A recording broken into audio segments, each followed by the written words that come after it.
The business and entrepreneurial world is still largely dominated by men, but that's changing fast. And our next guest says as women gain power, so will the companies and countries they work in.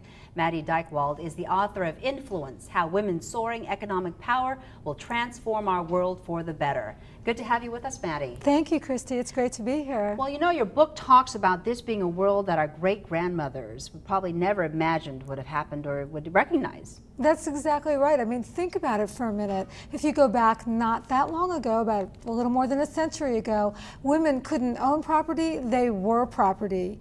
They couldn't open a bank account, and they couldn't gain education, and that has really transformed itself quite dramatically. So where are women right now in the workforce, though? Well, it's a very good question to ask. I mean, we've seen incredible changes. After thousands of years of economic dependency, women have gained the education that has given them the opportunity to get out in the workforce, so that for the very first time in history, we see more women in the workforce than men. And we're beginning to see their earning powers increase quite dramatically. It's pretty phenomenal. And women are becoming a force to be reckoned with as a group. I want you to talk about the quote from The Economist that really explains it.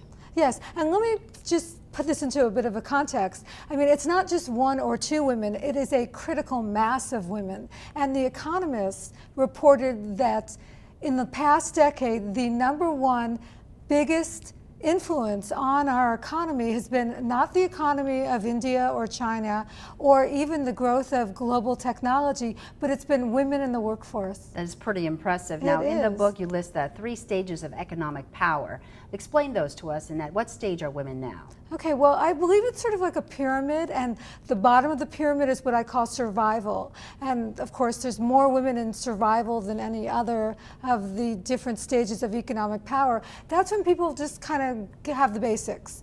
They have the ability to put food on the table, a roof on their heads, clothing on their backs. And there's a lot of women there. The second stage is financial independence. And the good news is that lots of women are moving into this stage as well. And that's when women can do a little bit better. Maybe move to a better neighborhood, get their kids into private school, and even take some money and throw it at things that they really care about. And at the very top of the pyramid, of course, there's less women, and that's what I call influence. But the difference is today, the women who are in this stage of influence are doing something that women in the past never really did, and that is that they are making a huge effort to raise the boat for everyone so that all women can prosper, and that's great news. The percentage of women, though, at the very top of that pyramid, relatively very small. That's right. I mean, Hillary Clinton said, you know, put a lot of cracks in that glass ceiling, but it hasn't been shattered. What has to change in order for women to dominate that top of the pyramid?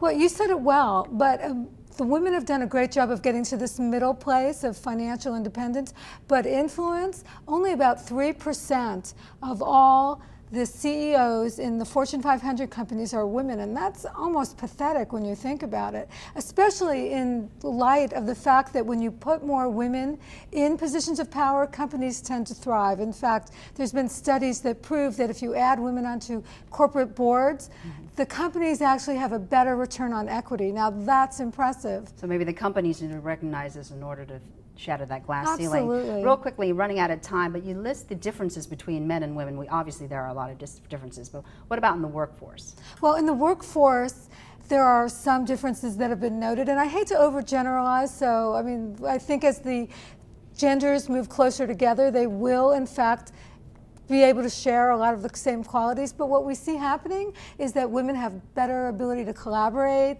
better communication skills. They have a lot of the skills that are really highly valued in corporations today.